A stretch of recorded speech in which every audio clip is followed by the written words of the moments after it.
Aduh. Wah, kayak pakai slide gini. Wah. Tiba-tiba menongol. Itu namanya efek optik. Oh gitu ya. Siap. Oke. Kita kedatangan tamu baru nih Om Kemal ya. Oh, bukan tamu baru lagi, tamu VIP nih. VIP. Kali ini kita tamu VIP. Wah. Dengan Carix Nasional IAI. Iya, gue cari. ya, dengan Mas Ariko Andika Bina. Iya. Boleh diperkenalkan diri Mas Ariko, kegiatannya. Tadi udah dikenalin sama Kemal tuh. Yang komplit dong. Mungkin kalau sama Mas yang Ariko. komplit ya. Oh iya. Gimana Mas? Yang komplit. Iya, CV. Ariko, status menikah, cari nasional tadi katanya Kemal, ya bantu IAI jadi abdi dalam, terus abdi dalam orang pati. Ada apa bentar? Itu. Waduh. Abdi dalam. Putus-putus sama Kemal. Halo. Putus-putus. Biasa sinyal di dalam. Oh iya. Tadi Kemal ngomongin Wanapati, padahal dia bentar tuh. Gitu. Terus ya gue masih praktek mandiri Arsiflek. Nggak mandiri sih, jadi gue bersama teman-teman. Gue ada partner gue namanya, ada Mas Armen, ada Bang Cali, ada Mbak Astrid, jadi kita berempat. Oh Atid, sama Atid. Oh, mantap banget. Legend of the Condor Heroes. Film zaman dulu. Oh, sama itu juga ya? Sama Uda Ameng ya? Ameng. Iya, sama Ameng. Apa tuh? Minang Sipit.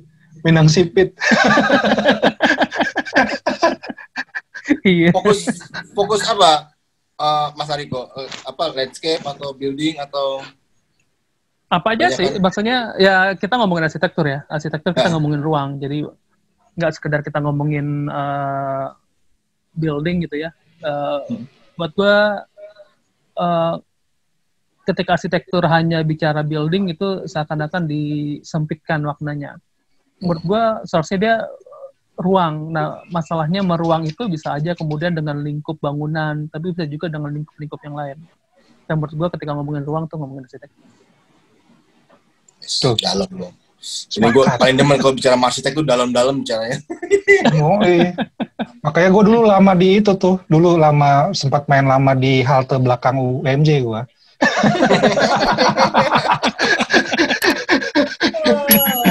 Cuman pengen ketemu abang satu ini aja gue.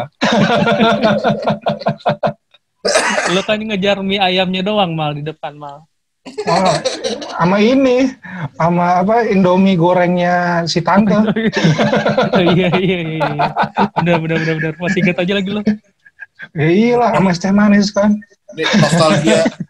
Nostalgia kembali karena Kemal nostalgia ini sekarang kalau di Osbim. Iya kan UMJ sama Unija deketan. Satu ini ya. Sekali naik bus 01. Sepelemparan batu lah ya gitu. Jalan kaki nyampe. Istilah zaman dulu tuh sepeminuman teh gitu. Satu plastik teh cukup lah sampai sana. Oke, lanjut Om Kemal. Apalagi coba yang kaitannya? Oh iya, Om Ariko ini sebenarnya yang luar biasa tuh sebenarnya beliau nih dari dulu pengguna open source. Bahkan sekarang nge-BIM-nya pun kalau nggak salah open source nih. Nah, bisa cerita Om? Gue cerita gimana? Kenapa gue mungkin kalau boleh gue cerita kenapa gue lari ke open source ya. Jadi lupa gue sekitar 2006 mungkin 2005-2006 tuh sebenarnya gue dapet license-nya AutoCAD sama Revit. Tapi entah kenapa kemudian itu justru titik balik gua, karena ketika kita dapat license itu kita berpikir setelah ini apa ya, dan setelah ini gimana ya gitu. Kita melihat apa kemudian peluang pilihan-pilihan kita menjadi terbatas. Nah, itu yang sebenarnya membuat kami saat itu di studio berpikir gimana kalau kita coba-coba yang lain. Jadi basisnya waktu itu masih Windows lah ya. Tapi kita berubah semua tuh. Ketika kemudian ya tentu pakai AutoCAD, tapi kemudian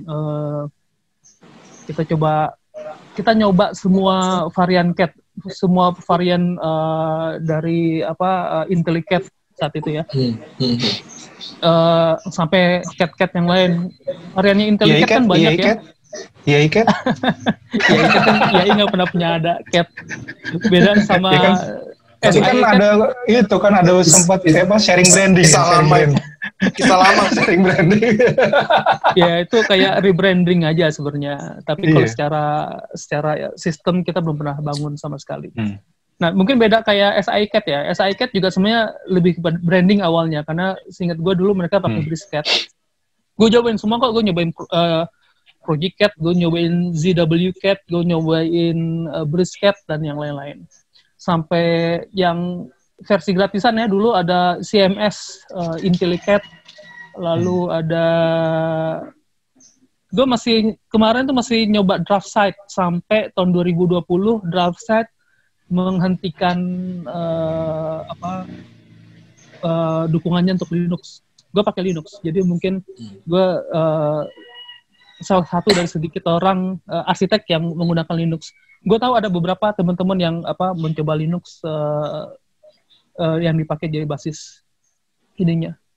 2010-2011 kayaknya gue mulai beralih ke Linux, karena sebelumnya gue udah rubah-rubahin semua Office. Kita cobain semua, mulai dari Open Office, kemudian Open Office juga ada Dinamika berganti jadi LibreOffice. Dari learning curve gue yang paling panjang sebenarnya merubah dari Photoshop ke GIMP. Itu learning curve-nya lumayan. Oke, GIMP. Gue pakai GIMP.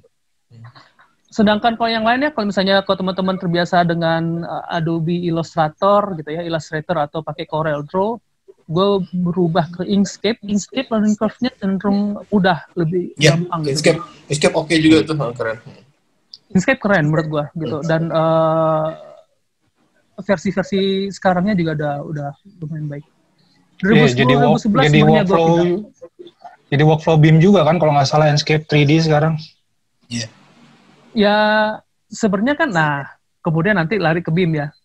Yeah. Nah, gue baru berubah ke Linux, ya lumayan susah ya, karena CAD native Linux itu nggak banyak saat itu. Ternyata ketemu lumayan. Ada misalnya ya, kalau yang basisnya Linux tuh ada DraftSight. Jadi kalau teman-teman tahu, DraftSight itu punya basis Linux dahulu. Ada Aries Commander yang dia misalnya share code sebenarnya sama DraftSight. Aries Commander masih ada versi Linuxnya.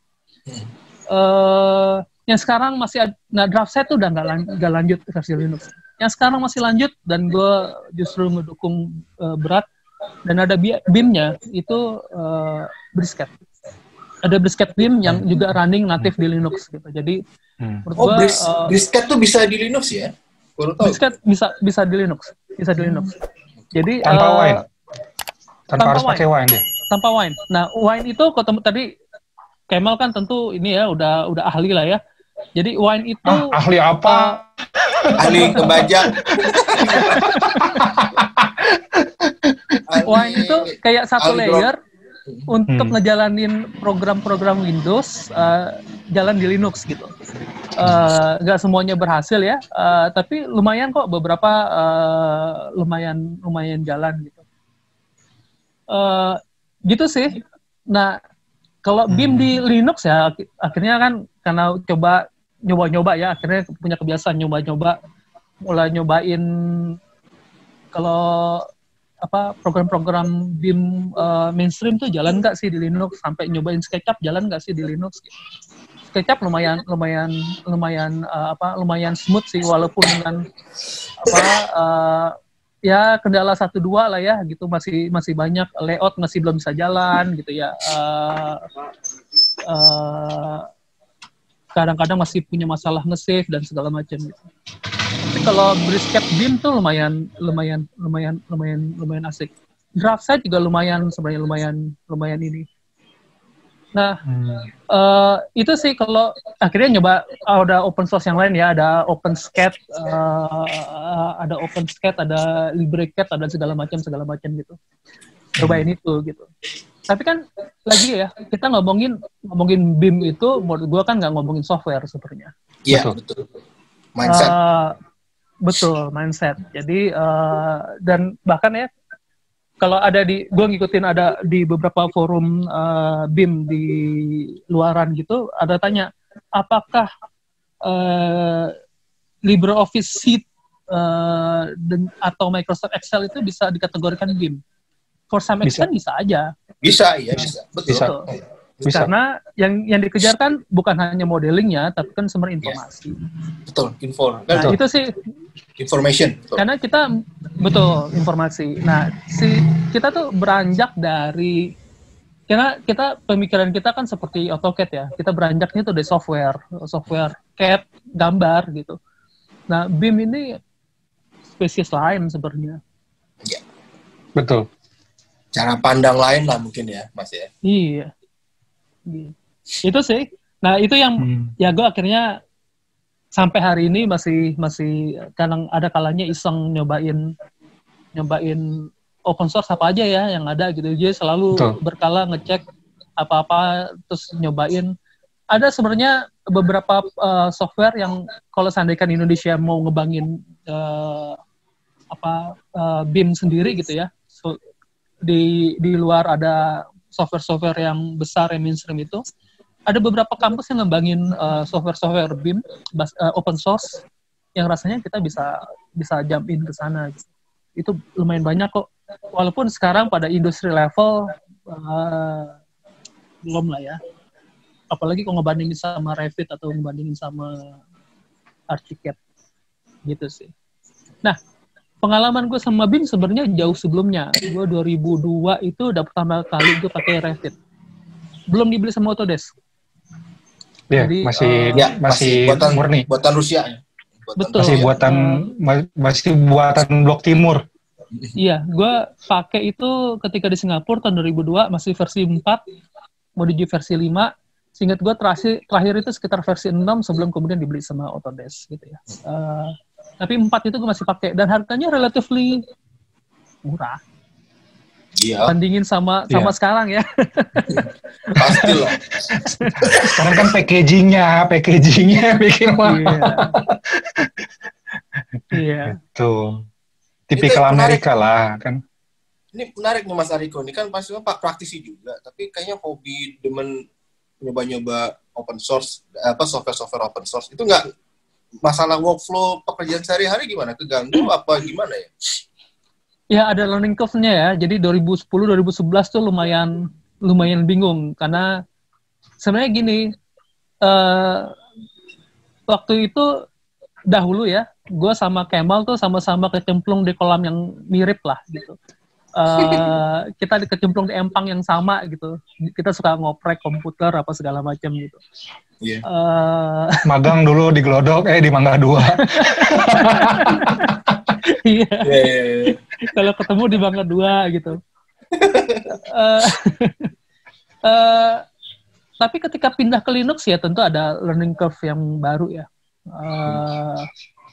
Nyobain tuh distro-distronya. Jadi kalau beda ya kalau misalnya Mac OS kan udah ketahuan ya. Windows udah ketahuan juga.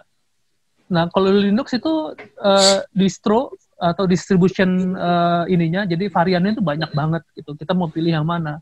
Dan ada seperti sub language-nya yang beda ya, atau package management yang beda, dan itu membuat cara menginstalnya jadi beda. Package management ya, kalau bahasa yang lainnya kan Unix awalnya tuh kurang lebih sama. Tapi kalau misalnya gue sekarang nyamannya tuh pakai Ubuntu ya, Ubuntu 20.04 itu menurut gue keren banget. eh, itu kan pakai package manajemennya kan dia pakai basisnya Debian, jadi pakai app gitu, Apature. Ada yang kalau misalnya si RPM tuh pakai YAM, ada yang lain-lain gitulah. Nah, bahkan yang dari Ubuntu aja tuh banyak banget variannya. Jadi kalau misalnya teman-teman mau cari OS yang mirip sama Mac OS gitu ya, mirip sama Mac, tapi basisnya Linux, cobain deh Elementary OS. Itu gila banget itu, keren banget. Ya gitu, jadi sampai nyobain. Awal-awal pening kepala beneran deh, karena membiasakan diri sama terminal kan. Jadi kalau membiasakan diri sama command line interface. Sedangkan kalau kayak DOS-nya gitu ya. Kayak DOS-nya gitu. Sedangkan kita di Windows kan terbiasa dengan graphic user interface kan, GUI. GUI. Di Mac juga begitu, GUI juga. Betul. Nah, Linux sih sekarang udah GUI-nya keren banget gitu. Walaupun tetap ya some sort gue ngerasain memang the power of command line interface itu berbeda sama ini gitu. Dan bahkan jadi lebih simpel kalau misalnya teman-teman ya percaya nggak percaya gitu ya. Tapi ya gitu, kita ngetik. Gitu. Kayak main AutoCAD zaman dulu ya. Iya. Benar. Iya kan? Sebenarnya kalau gue ingat banget diajarin Pak Fritz R14, aduh ya ampun, mau garisnya lo iya kan, bener kan? Benar. Iya kan? Jadi sebenarnya kalau kita pakai CAD ya, lo pakai AutoCAD, lo nggak much different lo pakai Linux, karena coba deh orang-orang yang pakai AutoCAD atau AutoCAD yang dulu kan, yang AutoCAD yang lama kan? Yang dulu ya. Iya. Ya, yang belajar CAD di tahun 90-an sampai awal 2000-an deh. Pasti mainnya command line. Jarang sekali pakai icon. Iya, betul. Icon kan zaman-zaman setelah GUI udah mulai tren kan. Tapi GUI pakai tren pun gue gak suka sama icon. Iya sih. Bener. Iya. Rhino pun dia pakai itu loh, pakai ketikan juga sebenarnya kalau juga Rhino juga. Nah, itu. Iya. Jadi the power of command line tuh gila emang. Iya. Nah, akhirnya dengan utak-atik gitu udah ketemu tuh workflow-nya ya. Jadi akhirnya buat ngerjain semua kerjaan itu pakai Linux aman-aman aja ya. Ganti-ganti file sama tim gitu. Gak ada masalah. Gak ada masalah ya? Gak ada masalah. Sekarang gue, maksudnya gini kan, gue pakai 2010-2011, jadi udah 9-10 tahun gitu ya. 9-10 tahun ya, gue harus kerja kan. Gue harus presentasi dan segala macam. Nemuin masalah sih ya, ada kalanya gini, masalahnya itu bisa jadi nggak muncul di awal. Jadi perbedaannya gini, masalahnya itu bisa aja muncul di tengah. Karena kalau Linux kan basisnya kernel ya. Ketika kernelnya berubah, terus ada hal-hal yang kemudian kita harus yang harusnya kemarinnya oke aja, terus jadi nggak oke. Nah, kita harus cari solusinya apa. Ya sementara begitu sih, tapi dukungan komunitas open source lumayan. Gitu. Iya, karena ada temennya juga ya, teman-teman sekali. Iya. Kulitnya juga. Menarik sih. Tadi malam juga sempat lihat beberapa cuplikan di website juga itu tentang BIM open source tools ya, BIM tools dengan open source ternyata juga relatif mereka mungkin belum mapan, tapi secara workflow dan lain sebagainya kayaknya banyak yang testimoninya yang cukup luar biasa sih. Cuman ya mereka belum aware aja gitu. Yang menarik kan sebenarnya kan yang pertama kan open source dulu itu kan, itu pasti betul. Om Ariko udah nyobain belum? FreeCAD. Katanya juga tuh BIM tuh FreeCAD. Tapi gue udah Max juga open source kan jatuhnya. Oke lah tuh, FreeCAD. FreeCAD sebenarnya ya bedanya mungkin learning curve-nya ya gitu. Jadi ya kalau kecuali emang suka ngotak-ngatik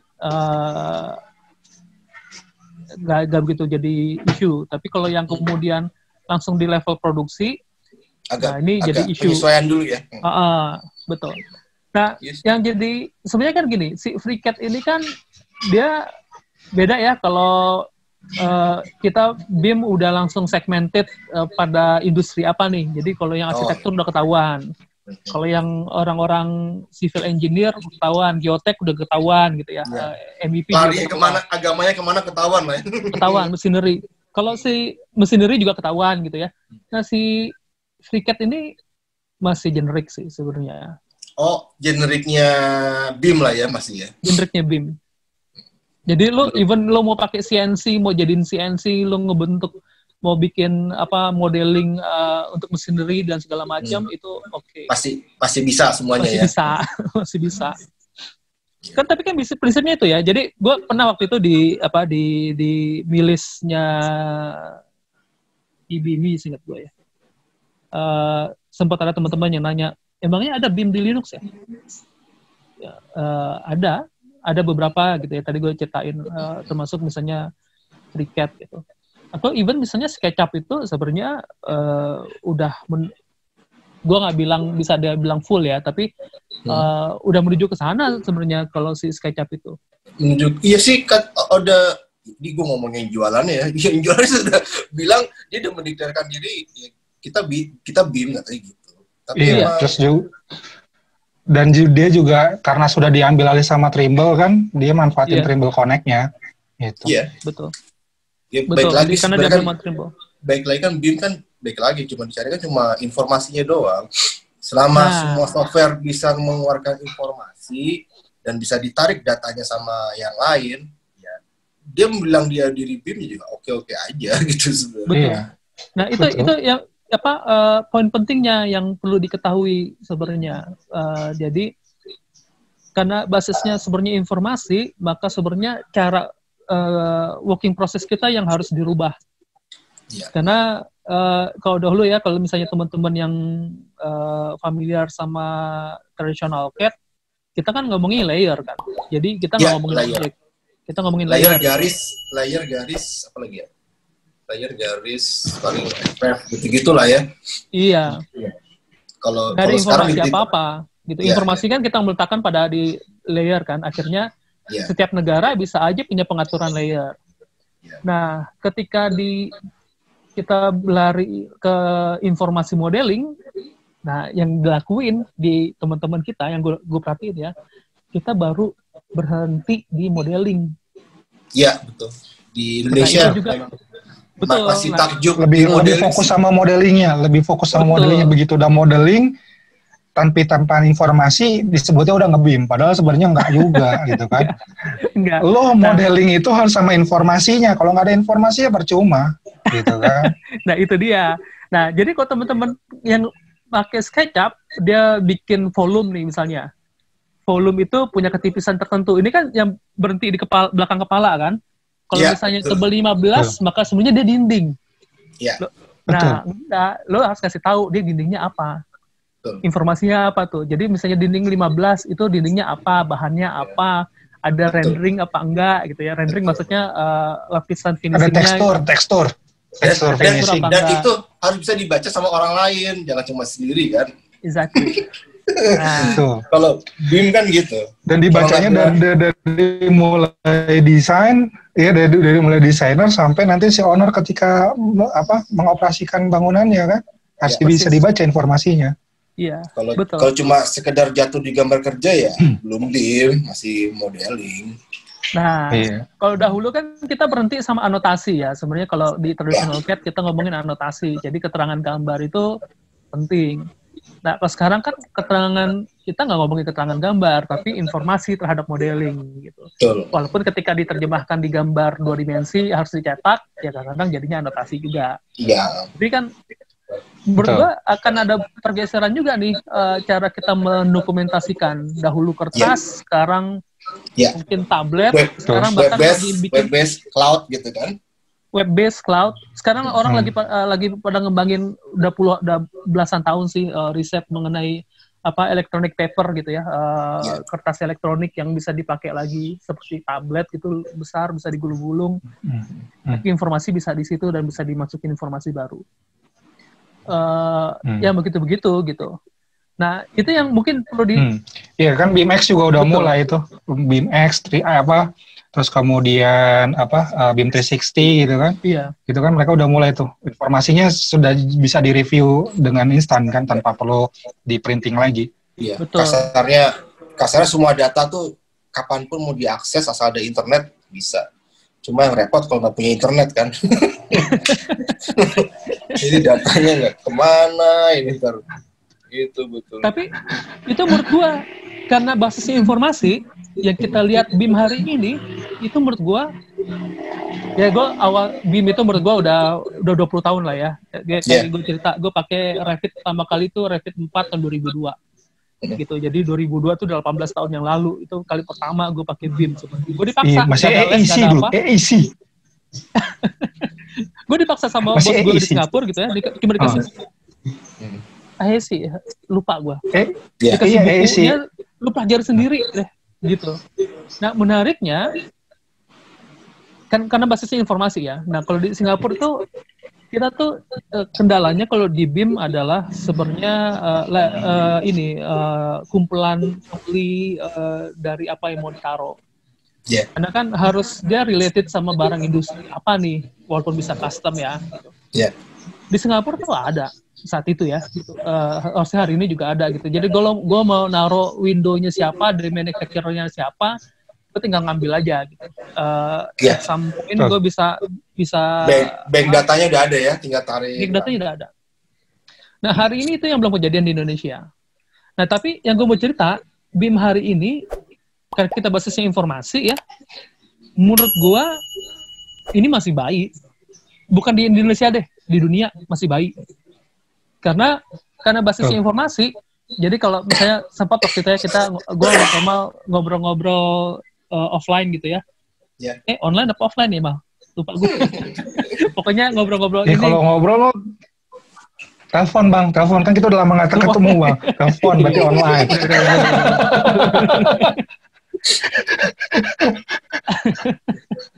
Nah, yang kita ceritakan ya beberapa hal mengenai BIM lah ya dengan hari ini. Standarnya Indonesia gimana sih? Gue pikir susah ya kita ngomongin standar BIM Indonesia. Ya, misalnya kita kemarin ada kerjasama sama IP Angkasa Pura untuk ngomongin deliverable-nya konsultan, arsitek juga termasuk. Kalau untuk pekerjaan di Angkasa Pura tuh gimana sih? Kalau pakai BIM. Gitu. Jadi kita bersama Angkasa Pura menyusun standar deliverable dokumen. Ini penting soalnya karena Angkasa Pura menurut gue lumayan forward gitu ya. Karena pengalaman kami kalau deliver project yang pakai BIM yang jadi isu sebenarnya pemberi tugas atau pengguna jasa tuh nggak begitu familiar sama BIM. Jadi berhenti di modeling kan? Ini udah ada nih, kita dibikin di Revit gitu. Ada bendanya kelihatan, bisa dipotong, bisa diapain segala macam gitu. Tapi begitu diekstrak informasinya nggak ada. itu poinnya gitu. Ketika diekstrak informasinya kok nggak ada ya. Jadi ya kan sebenarnya ada LOD, ada LOI. Nah menurut gue LOD, LOI kita ikut aja lah. Sebenarnya itu kan sebenarnya AFC ya, industri boundary class. Ya klasifikasi industri gitu. Jadi kita sebenarnya ngikutin, dan karena BIM juga nggak ada yang originated dari dikembangin di Indonesia. Akhirnya ya kita ngikutin work process-nya dari yang ngembangin lah. Yang udah lebih dulu Eropa sama Amerika, gimana mereka munculnya BIM itu di sana gitu. Tapi menurut gue yang bisa dikembangin di Indonesia adalah di dunia ini menurut gue BIM masih baik. Jadi karena kita basisnya informasi, maka gue punya quote sendiri ya, ini yang gue pandangan gue pribadi sebenarnya.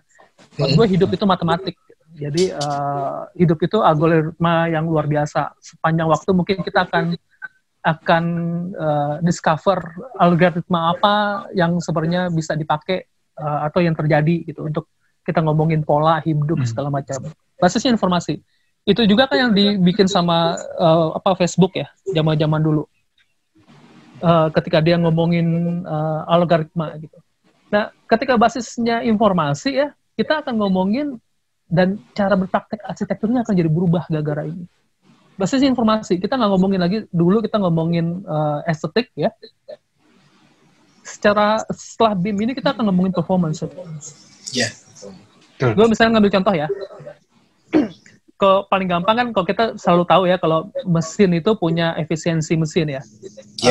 Waktu kita kalau teman-teman yang di STM, SMA mungkin ngerti efisiensi mesin 60-70% gitu ya. Jadi makin efisien makin mahal mesinnya.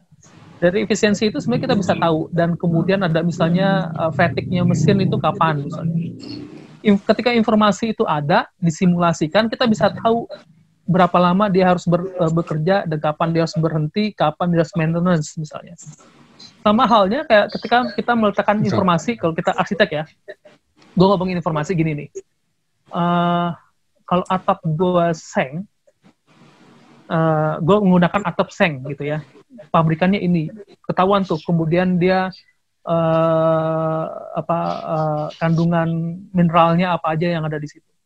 Ketika gue sebutin di situ, gue akan tahu kapan dia akan berkarat.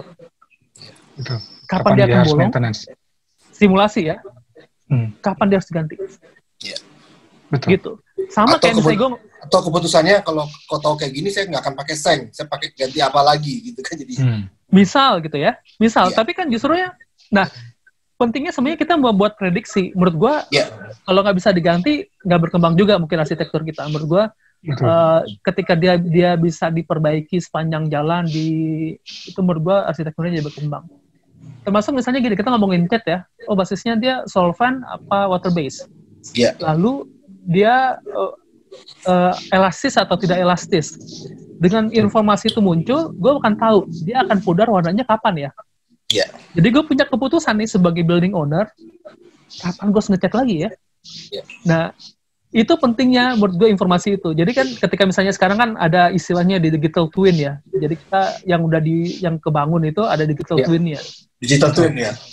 Menyamakan dengan kondisi realnya kan. Persis. Nah, ketika informasinya kita masukin semua gitu ya. Seharusnya yang di kepala gue, perkembangan BIM berikutnya itu lebih gila lagi karena kita bisa predict. Dia nih misalnya kita akhirnya bisa punya informasi pasirnya Mundu itu kadar lumpurnya sekian, silikanya bagaimana gitu ya. Kemudian sifatnya bagaimana, maka dalam waktu sekian lama dia akan ada retakan. Misal gitu ya. Ini tinggal masalah kita menemukan algoritma itu dimasukin ke dalam modeling kita, dalam informasi kita. Gila lu akan punya informasi di mana lu tahu punya prediksi waktu kapan lu akan memperbaiki rumah lu atau rumah ini. Dan itu kemudian jadi keputusan kita mendesain karena performance kan. Jadi arsitektur itu akhirnya ngomongin performance, lu akan melihat itu seperti apa. Jadi udah bukan kayak dulu kan mungkin lebih ke ego kayak artis ya. Sekarang mungkin lebih egonya udah data ya, udah nggak main ego seperti itu lagi kan. Jadi yang terukur gitu mungkin. Dulu kan bisa jadi kan, saya keindahan tuh seperti ini, gini-gini. Itu kan setiap orang kan punya kayak ciri khas masing-masing. Kalau sekarang kan ciri khasnya lebih di datanya ya, keunggulan data gitu. Apa gimana? Menurut gue tentu ya hal-hal yang terkait sama intuisi, keindahan apa segala macam tentu menjadi tetap penting ya. Tapi kalau kita ngomongin, tapi data itu menjadi hal berikutnya yang gak bisa lu abain hari ini. Kemarin menarik sebenarnya menyimak kayak desain mobil jadinya bang. Iya benar. Gua kemarin desain mobil jadi tahu kapan maintenance-nya, kapan harus ganti oli, isi bensin, terus kemudian ganti kampas rem, ganti ban, lu bisa predict ganti card wiper. Betul. Nah, sekali dua gue diminta ngebantuin, ngedampingin studio di kampus gitu ya, ngajar. Di situ kan kita akan ngomongin kalau di studio yang gue sama-sama bantuin gitu ya, kita ngomongin performance. Jadi misalnya kalau ngomongin ini kayaknya lu perlu simulasi CFD deh. Zaman kita kuliah kita nggak kebayangin kan CFD apa sih? sekarang lu coba CFD deh. Kira-kira bangunan lu gimana ya? Lu jangan-jangan ada aliran udara yang sedemikian rupa, apakah dia nyaman atau tidak? Dia tidak nyaman. Ini kita bisa simulasiin itu semua. Gue lihat. Sekarang memungkinkan itu semua sih. Iya. Software sekarang ya. Betul. Kalau dulu masih Fishbang-nya angin begitu gitu kan, terus kemudian matahari, udah cuma itu doang. Kalau sekarang udah sangat-sangat kompleks gitu kan. Iya. Sampai serapan panas pun atau pantulan panas pun bisa diprediksi. Ya itu tadi kan gara-gara ada informasi materialnya itu kan. Betul.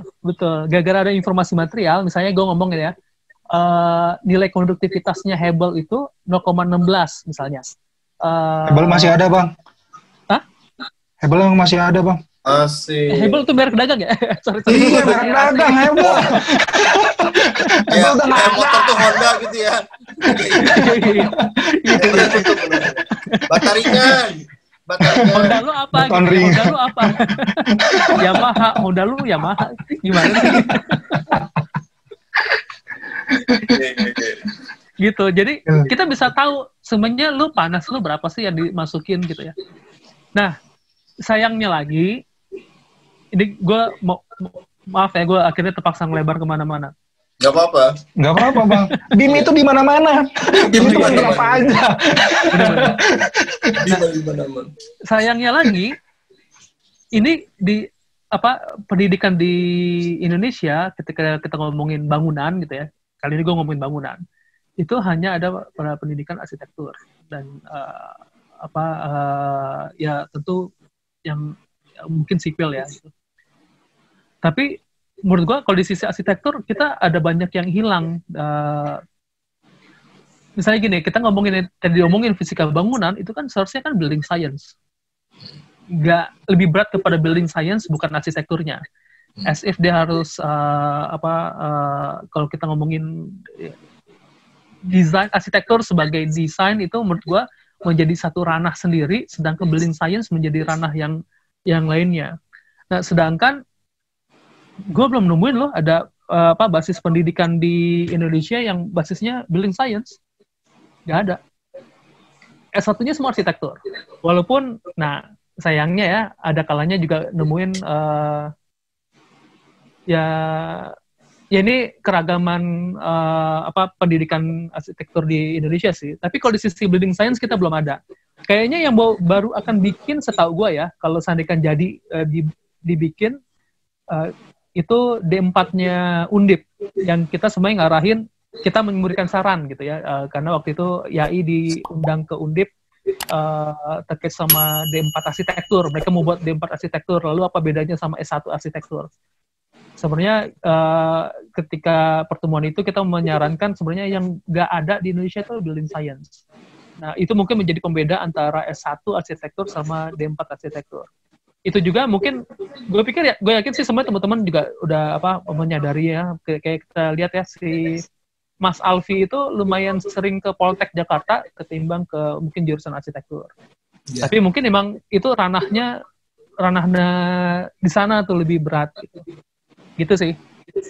Iya sih, emang. Tapi kalau D4 tuh menarik itu 4 tahun gitu ceritanya. 4 tahun. 4 tahun. Hampir sama dong sebenarnya ya. Nah itu jadi apa bedanya gitu? Itu kan kita harus ini dong, harus langsung jadi beda gitu ya. Iya. Lulusannya apa tuh? Nggak ST dong berarti?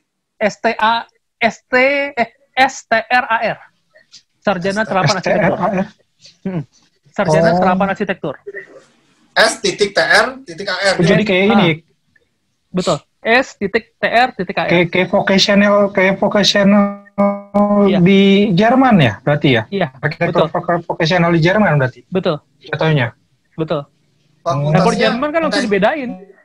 Arsitektur sendiri, building science sendiri. Ya, dibedain antara pendidikan sama vocational beda sendiri. Beda sendiri. Fakultas arsitektur, teknik, Fakultas teknik. Jadi mereka itu awalnya penggabungan dari D3 sipil dan D3 arsitektur. Oh, Kalau di Undip. digabung ini, digabung. Jadi kerja Dipadetin gitu maksudnya. betul. Jadi D4 arsitektur. Makanya waktu itu kita memberikan saran sebenarnya building science di Indonesia belum ada yang ngolah. Jadi kalau seandainya Undip memulai itu jadi satu dan udah mulai itu, Mas Ariko. Nggak tahu. Gue belum tahu lagi kabarnya. Apakah tahun ini sudah jadi apa belum? Malah bagus itu malah lari ke BIM kali ya, building science, dia spesialis. Di antaranya ke sana gitu. Jadi waktu misalnya ya, kalau misalnya gue ada kalanya terjerumus ngomongin green building ya, kita ngomongin fasad di green building ya. Gue pernah ngomongin gimana dedengkotnya GBCI, nggak mungkin nggak ngomongin green building. Gue terjerumus mah. Menjerumuskan diri gitu. Nah, ada kalanya kita, gue ngambil contoh beberapa misalnya heliostatik ya, fasad yang bisa berubah sendiri karena materialnya sebenarnya. Itu lumayan seru, dan itu apakah itu arsitek? Menjadi yang dipikirin sama teman-teman arsitek? Bisa iya, bisa enggak. Tapi menurut gua lebih berat ke building science karena di sana gitu. Karena dia akan menutup lebih banyak ketika memuai atau berkurang gitu-gitulah. Dan kalau di luar ada, di Amerika ada, Jerman apalagi gitu. Indonesia menurut gua kalau Undip buka itu menjadi oke sih. Hanya lagi-lagi ya, jangan kita kejebak sama tadi BIM berhenti di modeling, informasinya dilupain. Nah, kita berharap juga D4 arsitektur itu dilihat nih, dia harus memang berbeda dengan S1 arsitektur gitu, karena ranah yang mau dijamah juga berbeda kurang lebih. Ya harusnya sih kalau dia benar di sains ya berarti dia kecenderungannya ya harus lebih ke sains kan, tidak. Betul. Studio mungkin bisa jadi studionya isinya data, ya semuanya mikirin data, gak terlalu menggambar sekali kan gitu. Betul.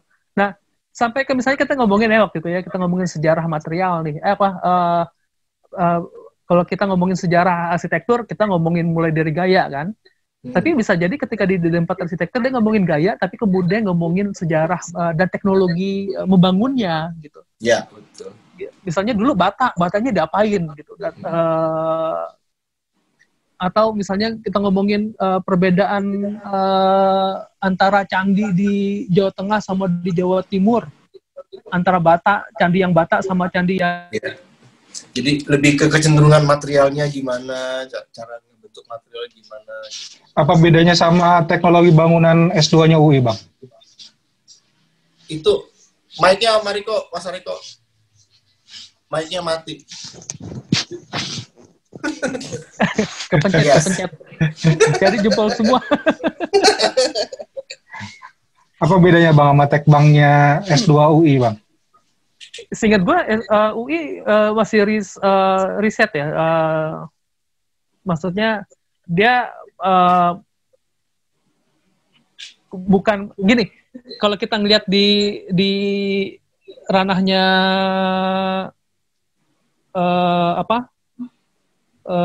pendidikan kan ada jalurnya terapan, sarjana sama terapan tuh. Jadi kalau UI kayaknya masih yang ngomongin ada applied science sama ini dia kalau yang ini beda sih, maaf. Karena kalau master terapan ada lagi. Nah, yang di UI itu kan master terapan gitu. Kalau D4 itu hitungannya jadi sarjana terapan, makanya tadi gelarnya kan ST, TR, AR, sarjana terapan arsitektur. Gitu. Masternya juga maksudnya bisa ada master terapan sampai doktor terapan. Gitu, Mal. Gitu. Oh, jadi lumayan agak beda ya kalau misalnya D4 udah sebenarnya lebih dekat ke vokasionalnya jauh di berartinya ya. Kalau D4 gitu ya. Betul. Saya kalau lo ingat Mal, jadi kita kan sama-sama terjerumus TKI MAI ya. Gue ingat waktu itu di forum, gue lupa di forum yang mana gitu ya, sempat ada teman-teman yang tanya, ini sebenarnya kita gimana sih praktek kalau udah nanti udah lulus praktek segala macam. Kita tuh bersaing sama anak STM loh. gue agak kaget juga gue mendengar pertanyaan itu. Kenapa bisa kita bersaing sama anak-anak STM ya? Karena ternyata akhirnya gue coba mengerti juga di kebayangan kita dan kebayangan banyak kita gitu ya. Dan diomongin sebenarnya lebih ke menggambar, kegiatan menggambar. Padahal kan arsitektur nggak cuma gambar gitu. Ketika kegiatannya gambar, makanya kemudian mereka berasa terancam sama anak-anak STM. Drafting, lebih drafting. Itu drafting. Iya, itu lebih sadisnya ngomongin drafter kan. Drafter. Kalau kita kejerumus ke kerjaan drafter ya terancam sama yang, mohon maaf ya. Iya kan.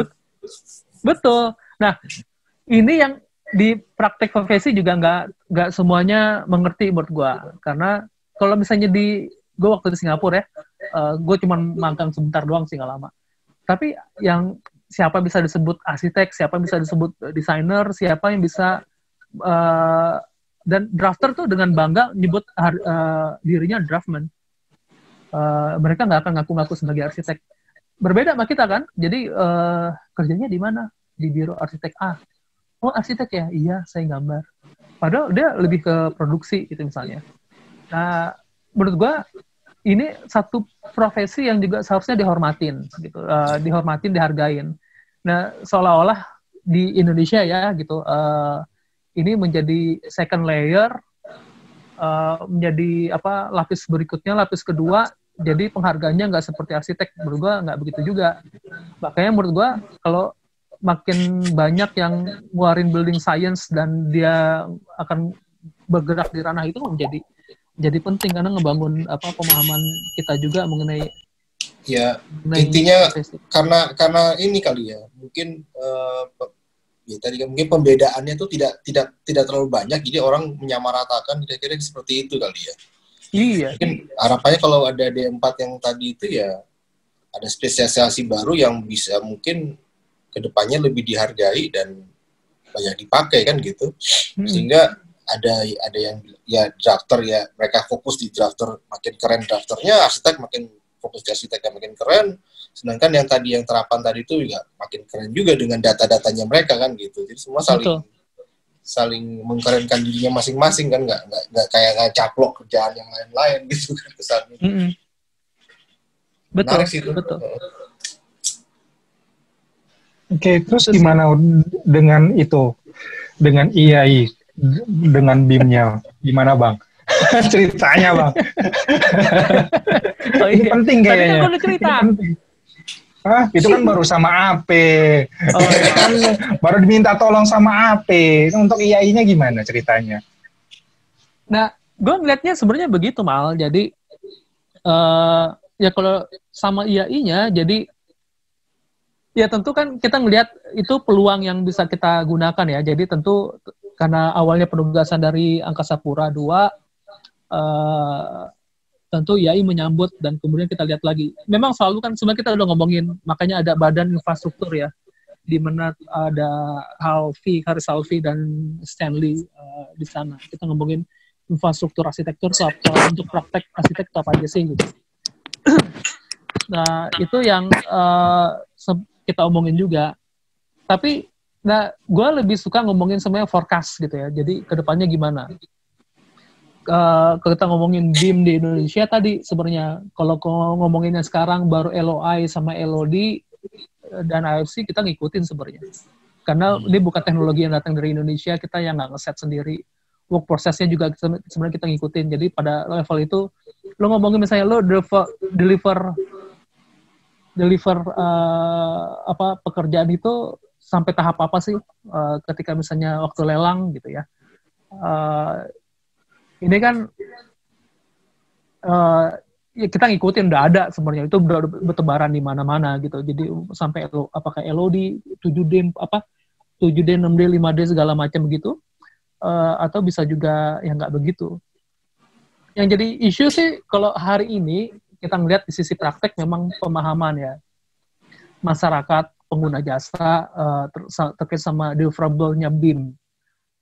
Karena gue pernah ngalamin ya, atau bukan, gue mungkin nggak ngalamin langsung deh. Gue pernah menemukan beberapa kali pengumuman yang nyebutin eh, apa untuk deliverable di tahap desain harus ngumpulin file BIM sampai 7D. Gue langsung bingung dong. Mantap, 7D. Udah selesai proyeknya. Berarti udah beres itu, udah sampai S-Build. Udah selesai proyeknya, nggak usah ditelelang lagi itu. Udah selesai. Gak pertanyaan gue kan langsung mikir ya, gue langsung mikir, ini apakah arsiteknya disuruh jadi building maintenance-nya juga ya, jadi Iya. building manager-nya juga, Iya, gitu. Nah, tapi kan ini lagi lari dari pemahaman ya, gitu. Nah, kalau kita sementara ngomongin itu satu, tapi kalau di sisi praktek, deliverable ya kita ngikutin aja. Sebenarnya LOI sama LOD itu udah muncul, udah di mana-mana, kita tinggal adjusting, penyesuaian 1-2. Mungkin yang penting ini sih, Mas Ariko, tapi apa ya, lebih ke penyeragaman, misalnya di lelang nih, standar lelang tuh harus pakai, kalau masih gini ya, tadi kan supaya sama gitu loh, jadi jangan sampai kebablasan sampai 7D, jangan kebablasan sampai belum apa-apa udah LOD berapa, gitu tuh gimana ya pemahaman supaya seragam gitu aja sih. Oke, mungkin secara, mungkin agamanya kita pakai yang dasarnya Amerika misalnya kan ya, yang AIA gitu, yang masalah. Cuma biar ini, nih kita ngikutin, karena standarnya IAI ini untuk ini gitu. Ada nggak sih kayak gitu sebenarnya? Udah ada apa menuju ke sana atau gimana gitu? Belum ada gitu. Mana jadi belum, belum. Kita mungkin IAI lagi mikir apakah kita, yang sementara kita lakuin sebenarnya memang masih dalam sporadis ya. Tadi cerita sama AP2, deliverable-nya AP2 kita buat. Tapi kemudian apakah standar yang kita nanti, tentu nih konsensus sama AP2, apakah hasil yang kita hasilkan bersama itu bisa kemudian untuk manfaat bersama juga, atau manfaat yang lebih besar bisa kita gunakan di tempat-tempat lain ya gitu. Itu nanti upon negosiasi sama AP2. Tapi sementara itu, tapi pengennya sih justru kalau dia bisa dipakai bisa lari sampai SNI harusnya ya gitu. Nah itu maksudnya kan, kalau itu ada kan lumayan lah, buat kasarnya kan, buat yang building owners yang lain tuh jadi sesuai standar lah, jadi nggak yang ini jadi over, kalau kata Kemal tuh over apa tuh kayak gitu, overkill. Jadi belum baru mulai tender udah overkill gitu, karena euforia BIM-nya terlalu tinggi kali kan gitu. Entah terlalu tinggi atau nggak ngerti ya, mungkin lebih nggak ngerti sih kali. Iya. Ya itu. Nah, bayangin aja tadi kan 7D, ya kan di taraf desain, kapan ceritanya? Dia baru baca artikel di internet langsung kaget, ini langsung ditaruh aja di. Iya, kan? Pokoknya maunya ya maksimal gitu lah. Itu kan nggak pada tempatnya. Iya, betul. Iya, betul. Mantap itu emang. Nah, 7D kapan-kapan bangunnya dia? Udah ada S-Build aja, iya kan? Tapi lelangnya pas dari desain. Kalau desain and build mungkin ya sampai 7D. Tapi kalau misalnya cuman hanya desain doang, ya konsep. Ditanya jadi 7D apa kabarnya? Design and build pun nggak nyampe 7D, Mal.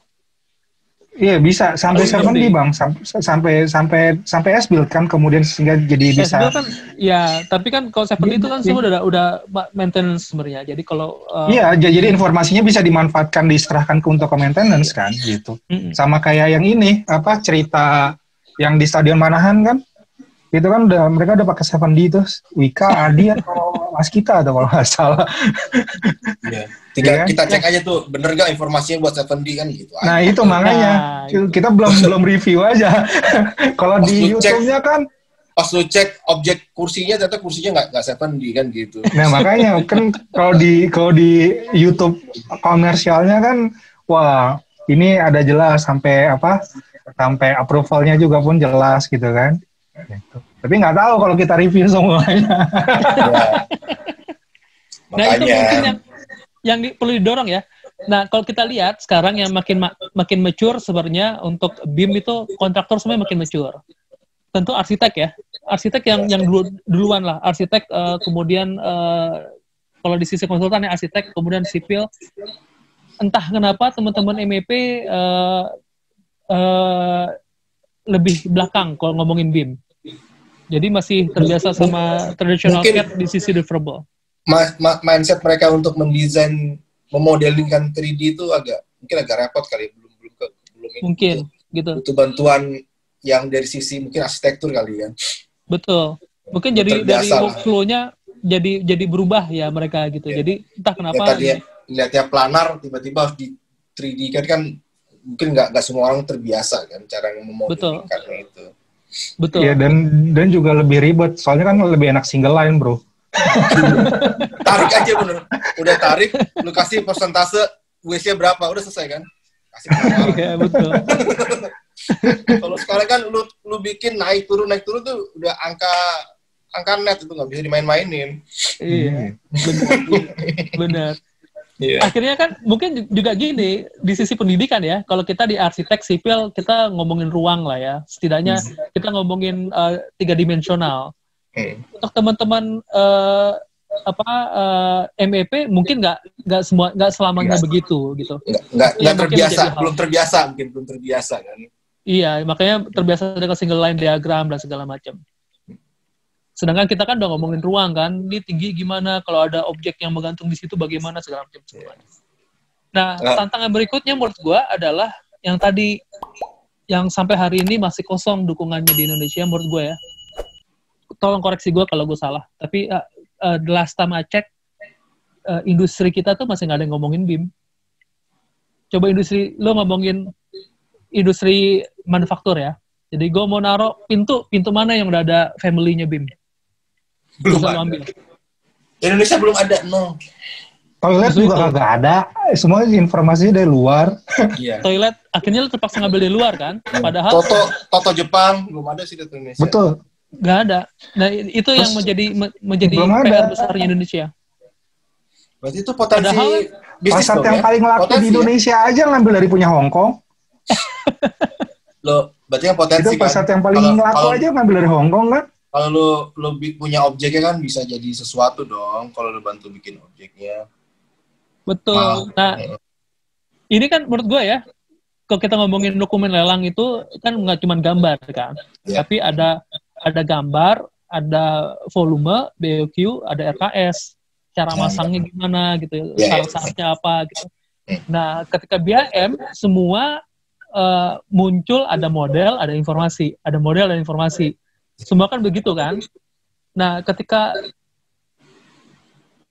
modelnya kita pinjam dari luar, informasinya berbeda, standarnya berbeda, nah itu yang jadi masalah. Nah, kita sebenarnya pengen ngedorong ke sana arah situ gitu. Jadi juga mencoba komunikasi sama Kementerian PU dalam hal ini, bagaimana kita bisa mendorong industri. Karena percuma kalau kita ngedorong konsultan sama kontraktor didorong. Seperti hari ini kan kita udah berapa tahun kita ngedorong BIM misalnya.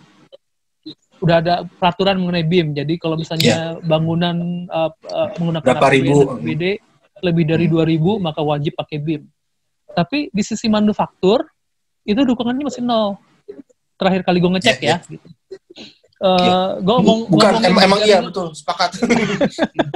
Gue ngomongin bukan terakhir, emang sekarang masih begitu kok. Saja gue ngecek 10 menit yang lalu. Tapi benar sih, kan kalau kadang-kadang dokumen tender tuh kayak pengadaan furniture interior gitu kan biasanya kan setiap instansi kan punya tuh dasar-dasar untuk beli interior tuh mereknya apa, speknya apa, harganya berapa, itu sebagai pagunya tuh. Itu harusnya BIM kayak gitu juga dong. Bisa jadi kan? Betul. Jadi bahkan kan juga harus ada manual pemasangannya juga. Betul. Iya, itu lebih detailnya. Iya, detailnya di BIM tuh harusnya kayak gitu. Jadi ketika informasi keluar, belinya di mana, belinya di mana, websitenya di mana, terus kemudian juga ada informasi manualnya, walaupun tidak tersemat dia langsung di situ, tapi begitu diklik dia harus langsung muncul gitu. Iya, betul. Potensi bisnis tuh ya. Sebenarnya gitu. Itu masih bolong besar gitu ya. Jadi kalau ada teman-teman mau ngebantu, justru menurut gue ya, jadi kalau misalnya Kemal sama Bayu mau mulai ngedorong, menurut gue mulai masuk ke manufaktur, karena ini lubang besar yang belum ada yang nyentuh. Lo ngomong sama YKK deh misalnya, gue nyebut YKK ini ya, Toto kita nyebut Toto atau siapapun ya, Bluescope deh, dibikinin Amstrad tuh. juga nggak ada. Ya misalnya begitu ya, ada sekian banyak pabrikan, kita ngomongin itu, kita naruh informasinya mulai dari modelingnya. Jadi ada yang bisa berupa informasi, ada yang bisa berupa modeling kan, atau keduanya gitu, modeling dan informasi. Kalau gue ngomongin cat, bisa jadi gue nggak perlu ada modeling, tapi gue butuh informasi itu. Informasinya ya, itu bisa dimasukin tuh, data itu harus bisa dimasukin datanya kan. Betul. Arkikat itu bisa dimasukin. Iya. Betul. Ya, informasi sama RGB-nya, jadi sehingga kalau misalnya dia nongol itu muncul warnanya sesuai gitu kan. Betul. Jadi ketika di render mendekati warna RGB dari iScope misalnya gitu kan. Betul. Gue ngomongin lantai misalnya, lantai bisa jadi gue nggak perlu modeling, bisa jadi ya, jadi gue ada modeling, tapi bisa jadi gue nggak perlu modeling karena dia bisa aja generik, tapi gue melekatkan informasinya, dia keramik, homogeneous, atau marmer, atau granit alam gitu, atau bahan yang lain gitu, itu kan kita bisa generate informasinya. Tapi kan yang lain kita akan ngomongin modeling, lo ngomongin pintu, ngomongin modeling dan informasi gitu. Nah ini kosong nih masih di Indonesia. Iya, AC pun nggak ada bang. Lihat aja yang di belakang lo ada modelnya nggak tuh? Akhirnya waktu gue di Singapura ada mal. Di Singapura, di Mari. Kan kita ngomongin di Mari, kalau di Singapura mah ada semuanya. Kalau itu kan Bayu kan tinggal nyebrang dia. Dulu, karena nyebrangnya ke Depok bang. Batasannya ke Depok. Wah, menarik juga ya. Benar juga dia kalau ceruk itu tuh sebenarnya malah paling penting ya. Sebenarnya kalau cuma paling penting. Iya. Betul, kalau cuma ngomongin konsultan dan kontraktor, tapi di sisi manufakturnya nggak ada yang nyentuh, menurut gue nonsense, datanya setengah-setengah juga ujung-ujungnya. Iya, itu akhirnya kita berhenti di modeling lagi kan? Baik lagi ya. Betul. Dilemanya di situ. Ketika kita mau masukin informasi, kita mau sematkan informasi, informasi yang kita butuhkan kadang juga tidak tersedia gitu kan. Kalaupun tersedia bukan ada di sini, bukan native sini gitu kan. Sehingga itu jadi problem sebenarnya. Jadi akhirnya building modeling aja BM bukan BIM. Betul. Nah itu yang kejadian. Jadi kayak kita dulu kan, kalau udah ada renderan cakep, udah wow gitu. Klien kita juga akan-akan itu kerjaan arsitek kita udah bikin renderan cakep. Sekarang mungkin akan berubah gitu ya. Mungkin 2-3 tahun ke depan akan berubah. Kerjaan arsitek itu kalau bisa lu bikin modeling yang bisa masuk ke HoloLens yang keren. Misalnya gitu kan, akhirnya berubah kan, karena cuma lu ngerubah dari tadinya 3D cakep yang ada di layar atau di kertas, sekarang pindah ke VR, virtual reality gitu, atau VR, AR, MR, gitu. Iya. Padahal kan kita ngomongin informasi kan, kalau klien dikasih HoloLens, pasang HoloLens bisa dia walkthrough, bisa cubit-cubit gitu, kayaknya keren ya teknologinya. Tapi kan arsitektur lagi-lagi ketika dia kebangun. Nah, ketika kebangun butuh informasi apa? Iya, makanya delivery-nya itu mau sampai mana? Cuma sekedar lucu-lucuan atau sampai yang 7D tadi gitu kan. Iya, belum balik lagi kan dia. Iya, atau mungkin sampai full cycle gitu kan, sampai dari 7D balik lagi ke perencanaan awal gitu kan. Iya. Tapi si 7D itu menurut gue gila tuh, karena gini, yang gue cerita ya, kalau kita ngomongin tadi, kalau gue pakai cat ini, maka gue punya proyeksi dia akan cracking waktu kapan, dia akan pudar warnanya kapan. Tapi kalau gue ngeliatnya revolusinya itu bisa jadi lebih gila. Karena misalnya contoh ya, gue ngomongin nih, gue punya tanah di Depok, ini bangunan gue di sini nih. Terus ini kan semua udah cloud kan, gue masukin modeling informasi, dia gempa ketika gue ketemu gempa itu gimana? Kalau dia ngalamin gempa sekian lama, gue akan punya masalah apa gitu. Di sisi maintenance, karena lu udah punya tadi digital twin yang kemudian sebenarnya twinnya bisa lu temper dengan data apapun, bisa lu simulasikan dengan cara apapun, itu bisa jadi gila sebenarnya. Dan itu yang bisa jadi ngerubah praktek kita ke depan. Jadi bukan di modelingnya. Jadi ujung-ujungnya bisa jadi yang dibilang namanya hemat itu bisa jadi hemat kan. Kasarnya oh gue mungkin dengan duit segini bisa bikin gini, ntar pada satu saat dia crack, ya udah gue bisa nyiapin dana, ntar kapan segini lagi, kan gitu-gitu kan. Ujungnya Betul. Hemat tuh dalam arti proyeksinya panjang ya, bukan cuma sekedar hemat saat ini gue keluar duit berapa kan gitu kan. Karena akan terukur ya, jadi semua terukur. Lebih ke kata-kata terukur itu, karena datanya semua ada. Ya, jadi lean, efisien, dan efektif gitu kan, 3 itu. Lean, ya betul, lean project. Efisien dan efektif. Bahasa baru emang. Kalau ada vendors yang mau bikin objek, ke sini ya. Hubungin kami. Ini Mas Ariko nih, mungkin agak-agak terakhir nih. Kalau gitu nih, buat yang masih muda-muda ini nih, yang baru, entah yang udah muda, entah yang sudah terjun di dunia industri desain sama konstruksi ini nih, dengan era sekarang ini, apa nih? Data adalah mutlak, apakah gimana tuh? Bicara data ya.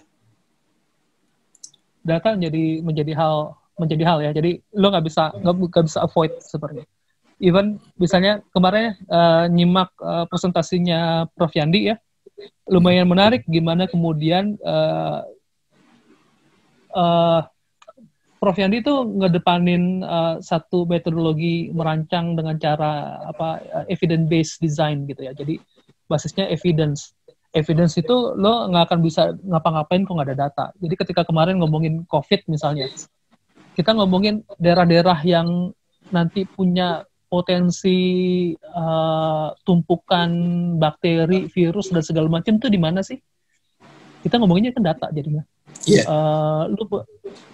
Akhirnya lo bikin simulasi CFD, akan tahu dia akan nempelnya di mana, ada suction area-nya di mana, sang area-nya di mana gitu ya. Jadi itu ketahuan sebenarnya. Dan itu semua kita ngomongin data. Ketika ngomongin semuanya evidence based, hasilnya performance, ya nggak mau sebenarnya. Dan itu menurut gua akan merubah cara kita berpraktek gitu. Jadi kita nggak hanya ngomongin estetik, tentu estetik menjadi penting juga gitu ya. Tapi lama-lama itu jadi kayak embedded, kemudian bagaimana kita ngomongin performance-nya, evidence-nya itu menjadi penting. Berarti kan ada ke depan, berarti kan embedded itu juga isu bagus tuh. Nah, ke depan juga mungkin potensi baru mungkin juga mulai ada ya, mungkin untuk dunia arsitektur ya, kayak tadi tuh kan yang ada kayak D4 itu tuh. Apakah ke depan potensi istilah itu kan kayak jurusan baru tuh menjadi lebih menjamin atau enggak gitu untuk kedepannya, apa gimana ya Mas Ariko? Mudah-mudahan ya gitu, mudah-mudahan kayak misalnya tadi ya kita menurut memang rasio, kita ngomongin rasio per kapita arsitek per kapita tuh kita masih di bawah negara lain lah ya gitu. Tapi memang kita juga bisa ngelihat bagaimana beragamnya pendidikan arsitektur di Indonesia.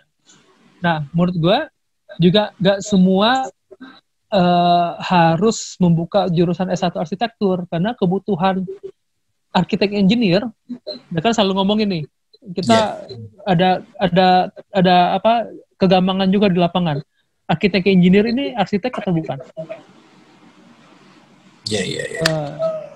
Kerjanya di kontraktor, dia nggak ngedesain, tapi namanya arsitek engineer, dan itu lumrah ada di mana-mana.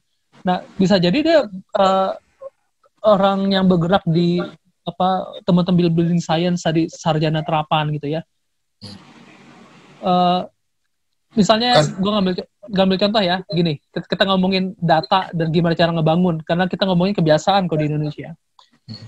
Ada beberapa kasus ya, apalagi kalau misalnya proyek yang dikelola multinasional, di mana presisi itu menjadi poin penting.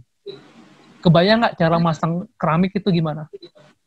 Kalau kita kan tentu ini jarak antar keramik itu misalnya 1 mili, 2 mili. Nah, 1 mili, 2 mili, kalau kita kan cuma dikira-kira kan? Iya. Yakin aja kira-kira tarik benang. Nah, padahal seharusnya kalau kita cek informasi permintaan pelaksanaannya, baik gambar dan informasinya, harus ada spacer. Nah, kita tuh di lapangan tuh jarang. Coba Kemal sama Bayu berapa kali nemuin project masang keramik, masang pakai spacer untuk memastikan dia akan 2 mili, 3 mili. Kagak ada. Hampir nggak ada. Ada sih gue nemuin. Ada jarang. Cuman ya kan gue bilang kagak ada, susah nyarinya gitu kan. Yang sering malah popping lantainya kan.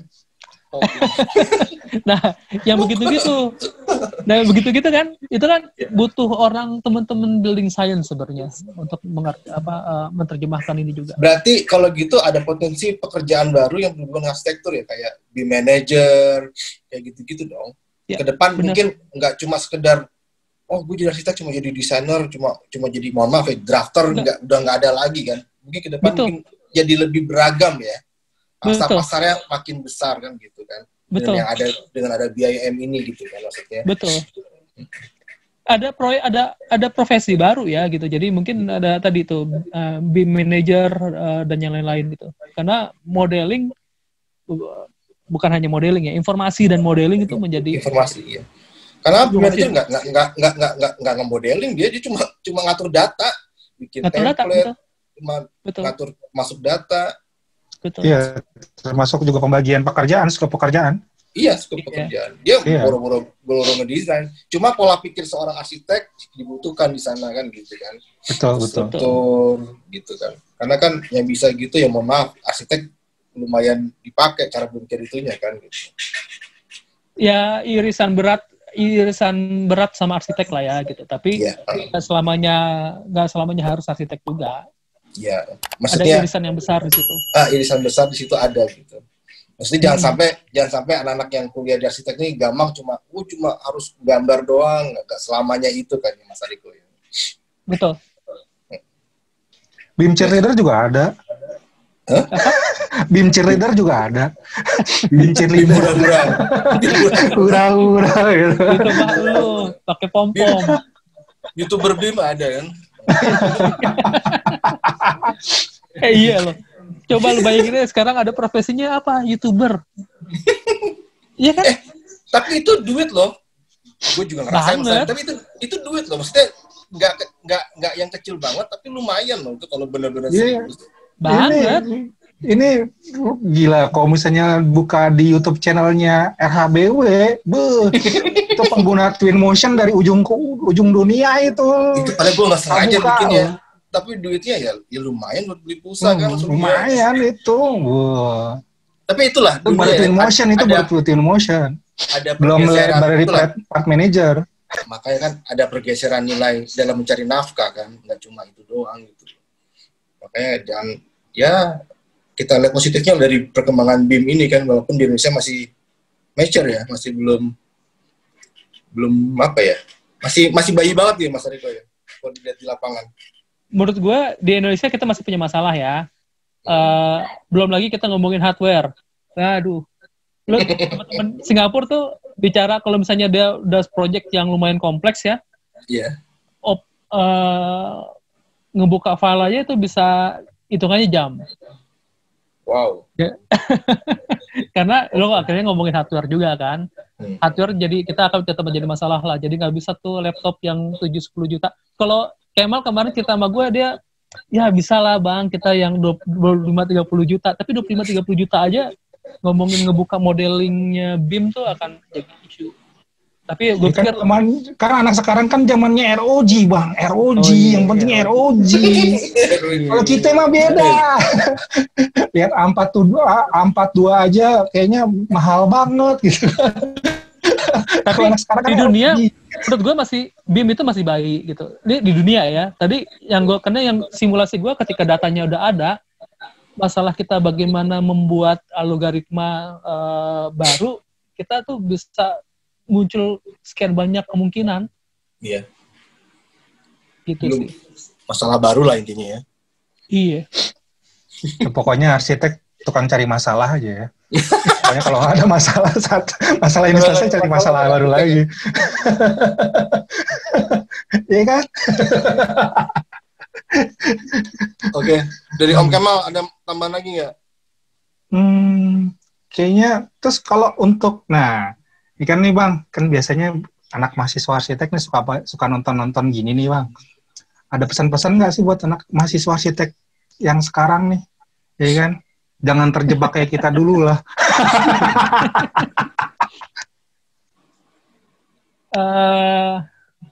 Gini. Apa ya?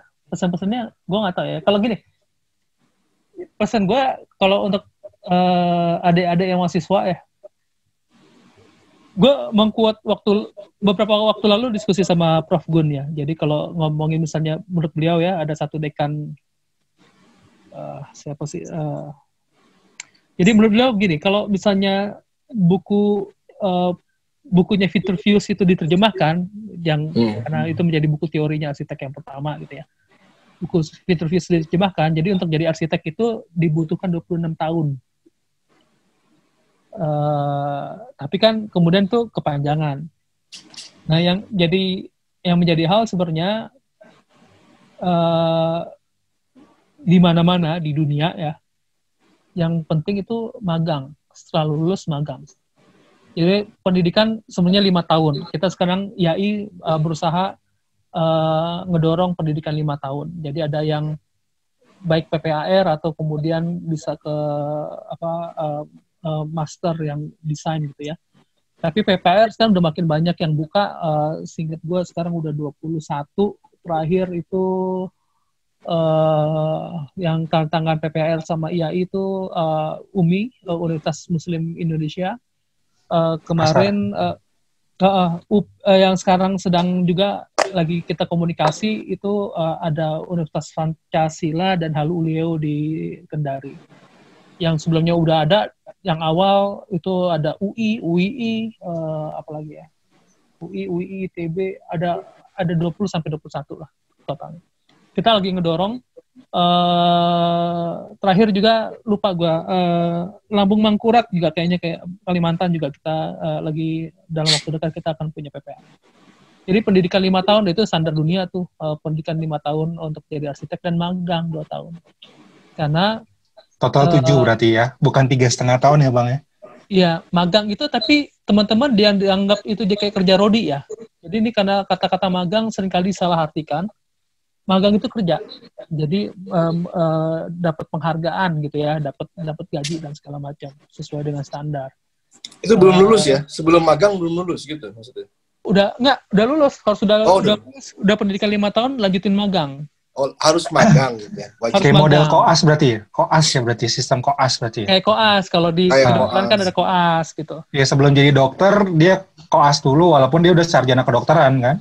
Iya, tapi ini kan ya digaji. Secara profesinya kan? Yeah. Kalau mau jadi arsitek ya, tapi kalau milih kemudian jalur profesi yang lain tentu nggak perlu mengikuti itu. Kalau mau jadi arsitek itu sih gitu. Jadi, karena yang tadi kita omongin, itu semua muncul masalahnya ketika kita melakukan praktek gitu. Jadi, mungkin ada sebagian pengetahuan kompetensi itu kita peroleh di perguruan tinggi, tapi ada yang sebagian gitu kita peroleh ketika kita benar-benar bekerja. Yang membedakan magang dengan kerja yang lain adalah dia diarahkan. Jadi ada logbook, ngerjain apa, harus lakuin apa. Agar semua tahapan itu dipenuhi. Jadi kalau nanti harus ada ujian kompetensi, diharapkan mereka udah bisa melalui ujian itu. Gitu sih. Sip. Nah, yang jadi masalah sebenarnya lagi-lagi ya di Indonesia ya. Tadi kan kita ngomongin ada S1, D4 dan yang lain-lain gitu. Ada dan tidak adanya building science dan yang lain-lain. Tapi yang menjadi penting juga kan kita merasa kalau lulusan S1 itu udah menjadi arsitek. Karena kita namanya S1 arsitektur kan. Iya. Yeah. Jadi seolah-olah seperti kedokteran tadi Kemal cerita. Karena fakultas kedokteran lulus jadi dokter, enggak, lulus jadi esket. Ketika dia koas, lewat itu ada ujian, dapat izin praktek, baru bisa disebut dokter. Itu kurang lebih. Oke, siap. Weh, mantap nih kayaknya nih. Berisi sekali ini konsumnya. Maksud lo? Dari mulai open source sampai ke wejangan untuk jadi arsitek ya. Betul, benar-benar istilahnya mencerahkan gitu kan. Ya, cerahkan banget. Out of the box banget kan daripada anak-anak zaman sekarang kan tahu cuma cuma ROG sama MacBook doang taunya kan. Nah, itu. Atau kalau nggak Alienware. Apa tuh? Alienware punyanya Dell, ROG-nya Dell. Gitu. Iya, Oke. sekarang kalau ke Siap, studio nggak bawa itu tuh nggak keren masalahnya. Nah, itu dia makanya.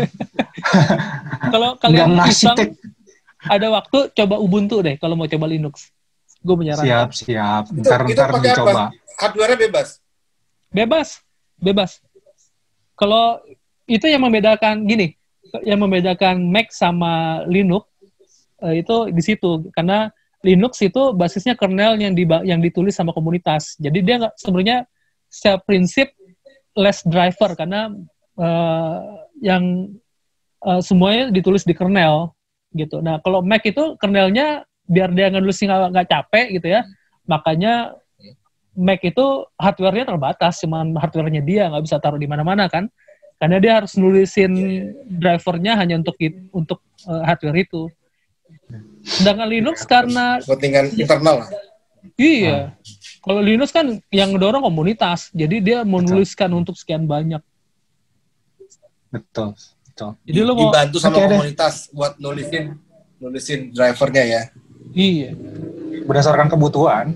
Kalau misalnya komunitasnya lagi butuh pakai versinya Intel Atom ya pakai Intel Atom yang ditulis gitu kan. Kalau misalnya enggak ya enggak ditulis gitu. Bisa juga nyoba gue.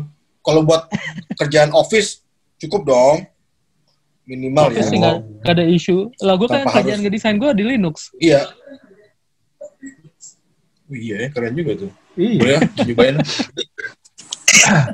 tinggal kalau pun misalnya nggak bisa jalan ya tinggal ngewain dikit ya Bang ya. Nggak bisa aja. Iya. Ada gimana ini dikit, gimana? Bang. Gue bingung nih. Oke deh Bang, thank you banget nih atas waktunya nih. Mas Ariko. Comeback. Atas comeback. Kasino banget.